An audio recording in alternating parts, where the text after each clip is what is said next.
soy Top y bienvenidos una vez más a Topsicopedia, donde hablamos de los misterios más misteriosos del mundo mundial, muertes, desapariciones y uno que otro caso que te dejan pensando quién fue el responsable de un horrible crimen. Antes de comenzar, si les gusta mi contenido, no olviden suscribirse y activar la campanita para que les avise cuando hay un nuevo video en Topsicopedia. Y sin más, hoy hablaremos del trágico y misterioso caso de Tristan Burbach.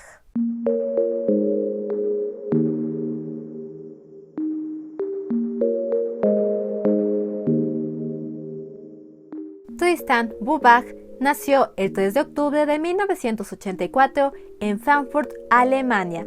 Sus padres eran Iris y Bernd Burbach. Tristan fue hijo único. Se crió en la región de Frankfurt y asistió a la primaria Walter Koch. Al terminar el quinto grado, sus padres lo cambiaron de escuela a una en el distrito de Sinlingen.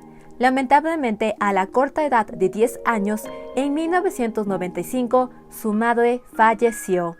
La causa de muerte de Iris no está muy clara. Gran parte de las fuentes dicen que ella tenía problemas con las drogas y que se suicidó, mientras otras dicen que ella tenía cáncer. Sea como fuera, falleció, dejando a Bernd a cargo de Tristan. Ambos continuaron viviendo en Frankfurt. Tiempo después, la abuela de Tristan se mudó a vivir con ellos para ayudarlos en casa. Como Bernd era un padre soltero, tenía que trabajar muchas horas para mantener a la familia. Por ello, él trabajaba a tiempo completo en una tienda minorista. Tristan solía pasar gran parte de su tiempo en casa con su abuela. La muerte de su madre lo afectó. Él se volvió un niño tranquilo, callado, reservado. Pasaba el tiempo jugando videojuegos en su PlayStation. También era un amante de los animales. Tenía un conejo llamado Hoffelfield. Aquí pueden ver una foto con su conejito. El área donde él vivía era un tanto peligrosa. Aún así, él aprendió a usar el sistema público de transporte para ir a la escuela y movilizarse a cualquier lugar. Como pueden notar, se volvió muy independiente a su corta edad. Esto, más su actitud callada y su gusto por andar en las calles, le ganó la reputación de niño de la calle. Aunque se veía como un niño solitario, maduro, independiente, sus amigos dijeron que él era intimidado por niños mayores. Había comenzado a fumar para poder encajar y era muy influenciable. Al momento de los hechos, tan solo tenía 13 años de edad. Tristan y yo fuimos juntos a la escuela. Recuerdo a Tristan como un chico tranquilo y amable. Siempre fue amigable y trató de evitar cualquier conflicto. También me pareció que era un poco infantilmente ingenuo, ya que siempre quiso unirse a grupos sin importar quiénes fueran, como si buscara amigos. Fue muy generoso y nunca dijo que no si se le pedía algo. Comentario de un amigo de Tristan. Con este pequeño resumen de la vida de Tristan, pasemos a los trágicos hechos de este caso. El 26 de marzo de 1998, Bernd se levantó temprano y se fue a trabajar a las 4:30 de la mañana. Tristan estaba acostumbrado a levantarse y prepararse para la escuela por su cuenta. Algo peculiar es que ese día él llamó a las 8 de la mañana al trabajo de su papá, preguntando si podía faltar a la escuela e ir al médico, ya que tenía un fuerte dolor en la espalda. Bernd le dijo a Tristan que asistiera a clases y si el dolor se mantenía, fuera al doctor por la tarde. Tristan salió de su casa y en camino a la escuela se encontró con un amigo llamado Boris. Fumaron algunos cigarrillos y entraron al segundo periodo de la escuela que comenzaba a las 9 de la mañana. Tristan estuvo en la escuela hasta más o menos la 1:30 de la tarde. Después del almuerzo, él se acercó a una maestra y le pidió permiso para poder salir temprano, porque quería ir a un doctor ya que le dolía la espalda. La maestra le preguntó qué había pasado y él le respondió que se había caído de un árbol. Más adelante, sus amigos declararían que el día anterior a los hechos habían tenido una pelea de piedras con adolescentes mayores y tal vez esta era la razón de su dolor de espalda, pero esto nunca se ha podido comprobar. La maestra permitió que Tristan se fuera temprano de la escuela. Él salió, tomó un autobús y se dirigió a la estación de tren Frankfurt Hauptbahnhof. Más o menos a la 1:46 de la tarde, Tristan fue captado por cámaras de seguridad de una tienda dentro de la estación. Entre las 2:15 y 2:45 de la tarde, fue visto por dos compañeros de clase en momentos separados, por su amigo Boris, quien intentó llamar su atención pero no lo logró, y otro compañero, quien lo vio sentado en un banco de la estación del tren mientras caminaba de regreso a su casa. El último avistamiento comprobado de Tristan fue a las 3:20 de la tarde. Una mujer que paseaba a su perro se topó con el niño mientras estaba sentado en un banco en el parque Bruno Hatch, ubicado cerca de la estación de Hodge. Tristan acarició el perro y conversó por un tiempo con la mujer. Ella describió a Tristan como un chico amistoso y alegre. Luego de un rato, ella se fue del lugar. Mientras se alejaba, regresó a ver a Tristan y notó que dos hombres estaban sentados a los lados de él. No se veían cercanos al niño y para ella parecían extranjeros. Algo importante en este caso es un túnel llamado el túnel de Liederbach. Este pasa por debajo de un paso elevado de tren, junto al lecho de un río. Este era usado como un atajo para ir a la estación de tren de Hodge por niños y mayores. Normalmente tomaba menos de 5 minutos cruzarlo, pero siendo un lugar sin luz, los pequeños solo usaban el atajo cuando estaban en grupos. Alrededor de las 3:30 de la tarde, 3 adolescentes se disponían a cruzar el túnel para ir a la estación del tren. Cuando entraron, observaron la silueta de un hombre sobre algo en la salida contraria del túnel. Un escalofrío pasó por su cuerpo, retrocedieron y no pasaron por el túnel. Más tarde descubrirían que habían sido testigos de un crimen. Más o menos a las 4 de la tarde, un grupo de niños que había salido de la escuela y caminaba hacia su guardería pasó por el túnel. Lo que vieron fue algo extraño y perturbador. Salieron corriendo del lugar, llegaron a la guardería y lo contaron a sus profesores. Al comienzo ellos no les creyeron, pero al ver lo afectados que estaban decidieron ir al lugar, encontrando el cuerpo mutilado de Tristan. A las 5 de la tarde la policía fue notificada. Se cree que el ataque se dio cerca del río. Las autoridades determinaron que Tristan había recibido fuertes golpes hasta perder el conocimiento. Luego su atacante le cortó la garganta, casi decapitándolo, y por unos minutos dejó que el cuerpo se desangrara en el río. Luego tiró el cuerpo sin vida en el interior del túnel. Allí mutiló varias partes del cuerpo, cortó los testículos y partes del tejido muscular de las nalgas y los muslos. Una vez terminó, colocó el cuerpo en una posición para que pareciera que estaba durmiendo y cubrió el rostro con la chaqueta del pequeño. Luego vació la mochila de Tristan y fue en este momento que dejó la evidencia más importante en este caso. Como sus manos estaban manchadas de la sangre de Tristan, una huella dactilar de su mano quedó impregnada en un libro del pequeño. Además, el criminal limpió el cuchillo ensangrentado con hojas de cuadernos. Se cree que él usó la maleta de Tristan para guardar las partes del cuerpo que había mutilado. La noticia de este crimen se expandió por todos los medios. Es así que los 3 adolescentes que casi cruzan el túnel se pusieron en contacto con la policía. Aunque no vieron a la persona cara a cara, vieron su silueta y ciertos rasgos que serían de mucha utilidad.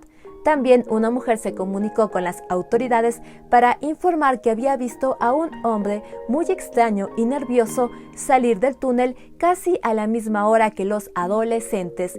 Por último, una niña dijo haber visto a un hombre extraño salir de un arbusto del lugar. La descripción que dieron estos testigos de la persona concordaba. Es así que la policía elaboró un boceto y perfil del criminal.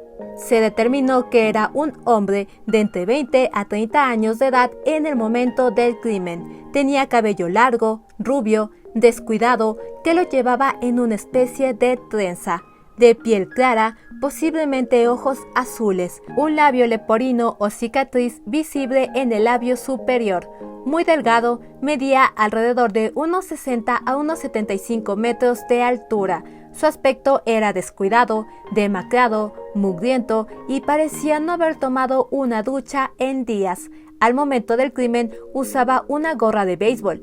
En la escena del crimen se drenó el arroyo para buscar rastros. Se utilizaron perros rastreadores, detectores de metales y sondas. Desafortunadamente, no se encontró algo que sea de utilidad para el caso. En abril de 1998 se llevó a cabo el funeral del pequeño.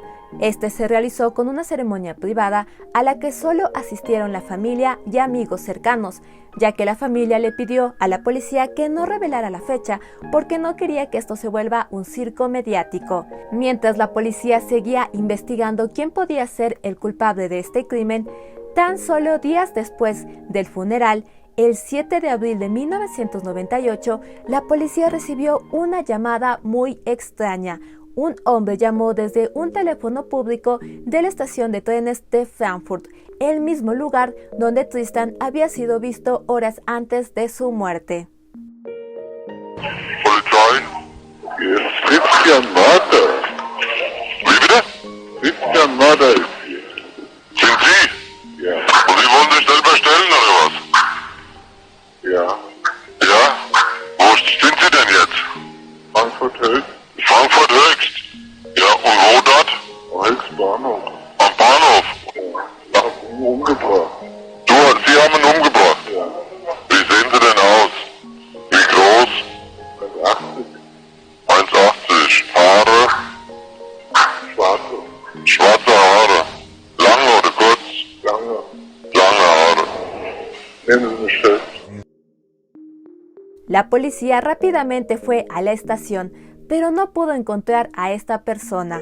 No se supo si lo lograron identificar a través de las cámaras de seguridad. Simplemente desapareció. Como pudieron notar, él dio algunos detalles diferentes a la descripción que habían dado los testigos. Dijo que era más alto y que tenía cabello largo oscuro. La policía sostuvo tres teorías. La primera, que la persona que llamó sí era el criminal, pero dio estos datos diferentes para desviar la atención del retrato robot. La segunda, que también era el criminal, pero se había pintado el cabello a oscuro para pasar desapercibido. Y la última, que fuera una llamada de broma, ya que según personas nativas del idioma, esta persona parece un tanto borracha y no en sus 5 sentidos. La investigación para encontrar al asesino de Tristan fue en su momento la más grande de este tipo en toda Alemania. Muchos comparan la investigación con la de John Bennett Ramsey de Estados Unidos o Madeleine McCann del Reino Unido, debido a la gran cobertura que recibió. En septiembre de 1998, la llamada realizada por el supuesto criminal se pudo escuchar en medios de comunicación y en una línea de teléfono disponible para todo el país. Sin embargo, la persona que llamó no ha sido identificada hasta el día de hoy. Debido a la gran repercusión que tuvo este caso, muchas personas comenzaron a especular y regar rumores de Tristan. Como dije antes, su actitud callada, independiente y su gusto por andar solo en las calles le ganó la reputación de niño de la calle. Se creyó que tal vez estaba relacionado con la venta ilegal de drogas o algún negocio turbio. Se especuló que estaba siendo víctima de prostitución y que esta era la razón de que le doliera su espalda. Hasta se llegó a decir que él era parte de un culto demoníaco y había sido asesinado como parte de un ritual extraño. Sin embargo, no hay evidencia que sustente estas teorías. El padre de Tristan, Bert, logró contrarrestar algunas de estas teorías cuando él dio una entrevista para el público alemán, donde aseguró que su hijo nunca había tenido problemas con drogas y jamás se había relacionado con drogadictos o traficantes. La policía aseguró que un examen toxicológico demostró que él no había consumido sustancias psicotrópicas. Regresando al sospechoso, la policía estaba sorprendida por la rapidez con la cual él había realizado este crimen. Las autoridades determinaron que este hombre debía tener conocimiento de la zona, porque el túnel no era conocido por personas ajenas al lugar. Se tomaron las huellas dactilares de más de 10.000 hombres que vivían en todo el distrito de Frankfurt. Casi el 99% de los hombres del distrito aportaron sus huellas, pero no hubo coincidencias con la huella recuperada del crimen. El 25 de marzo de 1999, casi un año después de los hechos, Un trabajador de la empresa eléctrica informó a la policía que la mochila de Tristan se encontraba en un bosque cerca de Niner Hassum.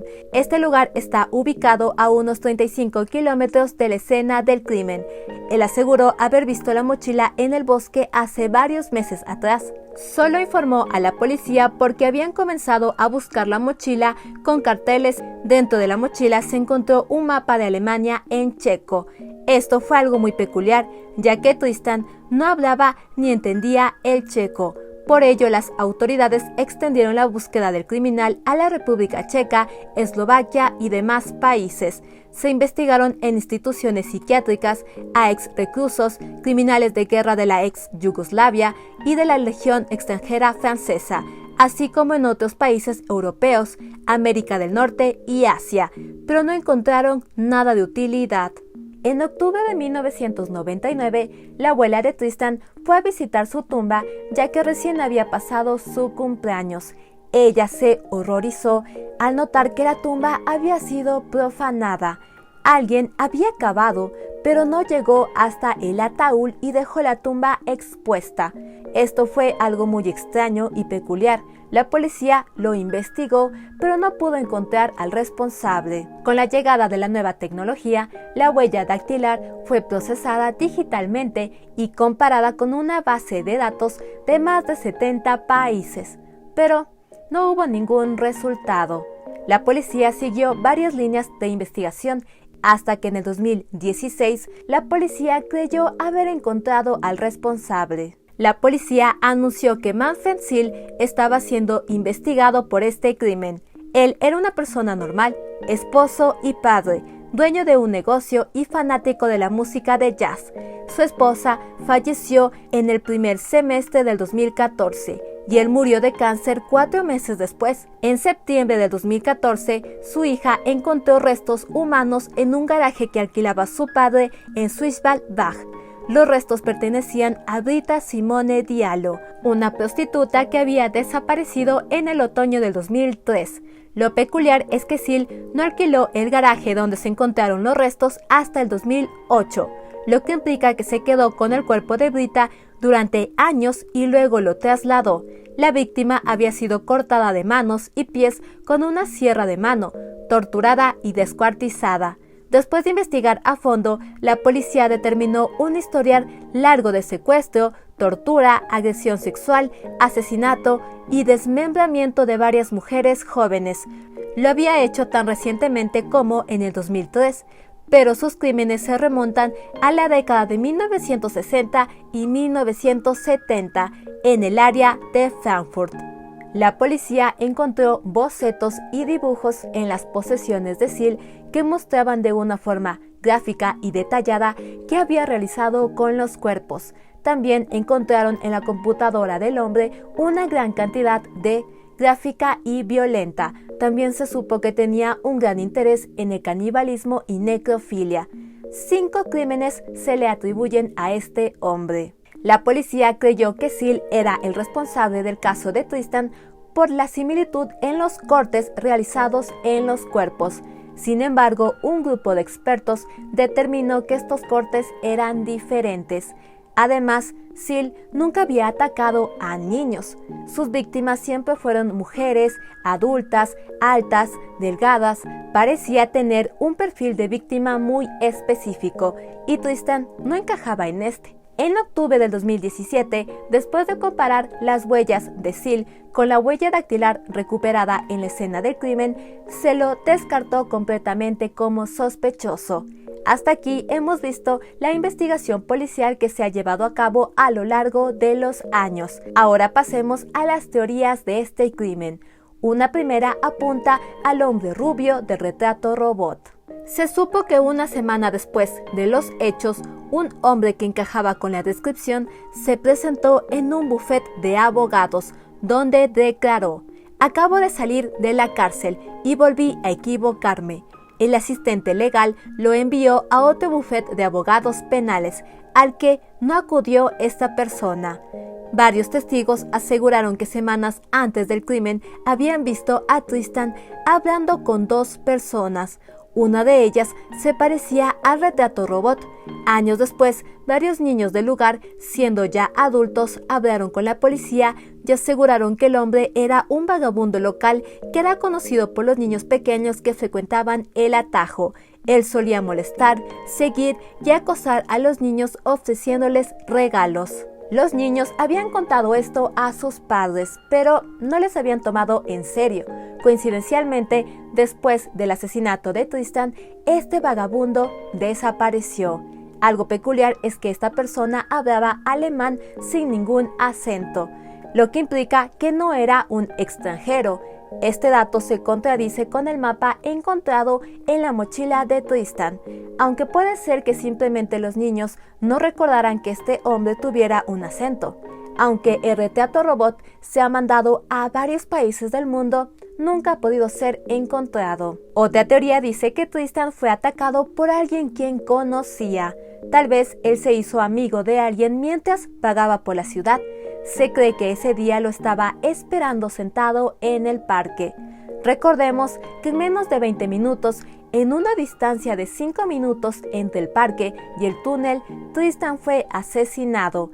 Este atajo no era conocido por gente extranjera, así que la persona debía conocer el área. Tristan, como los otros niños, no se arriesgaría a cruzar el atajo, a menos que estuviera en compañía de alguien. Hasta aquí con las teorías del caso. Algo muy importante en este crimen es que el modus operandi es único.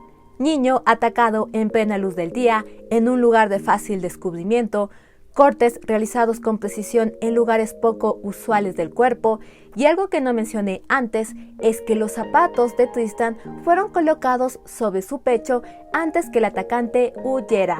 Esto es peculiar porque, según los investigadores, Tristan perdió sus zapatos mientras peleaba con la persona cerca del río. Esto quiere decir que una vez muerto, su atacante se tomó el tiempo de ir a buscar los zapatos, regresar y colocarlos. No solo es único por estos detalles, las autoridades alemanas pidieron ayuda al FBI, investigadores de Europol, Interpol y otras instituciones. Y hasta la fecha no se conoce ningún caso en el mundo con un patrón de lesiones similar al de Tristan. Ahora quiero mencionar algunos datos sueltos en este crimen. El cuchillo y las partes del cuerpo que faltaban de Tristan nunca fueron encontrados, aunque testigos aseguraron haber visto al pequeño días antes de los hechos con dos hombres. El que no encajaba con el retrato robot nunca pudo ser identificado. Si el pequeño pidió permiso para ir al doctor, ¿por qué no fue al médico? Este pequeño detalle apoya la teoría de que él quizás estaba esperando a alguien, ya que pasó casi 2 horas deambulando por la estación del tren y el parque, aunque puede ser que él simplemente quisiera pasar el tiempo viendo a las mascotas de los demás. La evidencia recuperada de la escena del crimen fue cuidadosamente documentada y guardada. Con la llegada del nuevo milenio, se hizo público que se había recuperado un patrón de ADN ajeno a Tristan en la escena. Este, junto con la huella dactilar, han sido enviados a diferentes instituciones de la policía de Alemania, Interpol, el FBI y demás. Pero hasta el día de hoy no se han encontrado coincidencias. Existe una página web dedicada completamente a este caso. Pueden leerla en alemán e inglés. Tiene como fin preservar la memoria de Tristan. Sabe compartir actualizaciones si hay nueva información y esperan que este caso sea resuelto.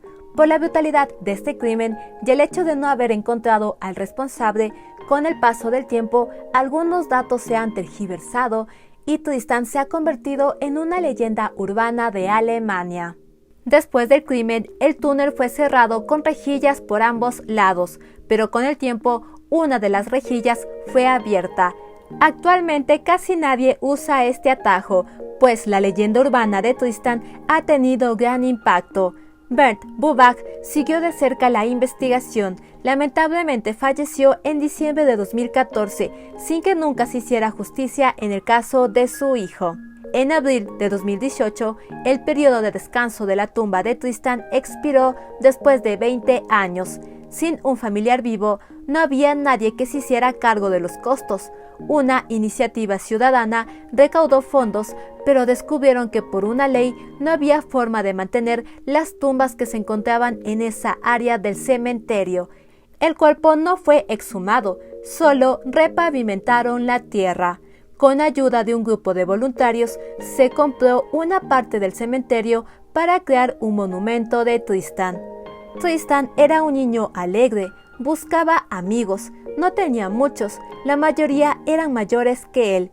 Era el tipo de persona que te inspiraba confianza. Comentario de un amigo de Tristan. Hasta la fecha, la policía ha procesado más de 23,000 pistas. El caso contiene unos 400 archivos. Esta investigación nunca se cerrará, ya que, a diferencia de otros crímenes que hemos visto en el canal, este delito en Alemania no tiene prescripción. Y eso fue todo sobre el trágico y misterioso caso de Tristan Burbach. Definitivamente un horrible crimen que hasta el día de hoy es recordado en toda Alemania. Me parece que este criminal fue alguien de un solo golpe, porque si hubiera cometido otros crímenes, por lo menos su modus operandi hubiera sido identificado, pero no se ha encontrado nada parecido alrededor del mundo. La llamada que recibió la policía me parece un tanto inquietante, ya que si era el asesino, se estaba burlando de la policía, haciéndole saber que estaba fuera de su alcance, que jamás lo encontrarían. Personalmente no sé qué creer. Por una parte siento que pudo haber sido una persona que solo estaba de paso por el lugar, que estuvo algún tiempo y conocía el área y que sucumbió a sus deseos de realizar un crimen. Pero por otro lado, siento que pudo haber sido alguien de la comunidad y que ha sabido ocultarse muy bien durante todo este tiempo, ya que no era de conocimiento público dónde se encontraba la tumba de Tristan. El hecho de que haya sido casi profanada me deja un poco inquieta y pensando que pudo haber sido alguien de la comunidad.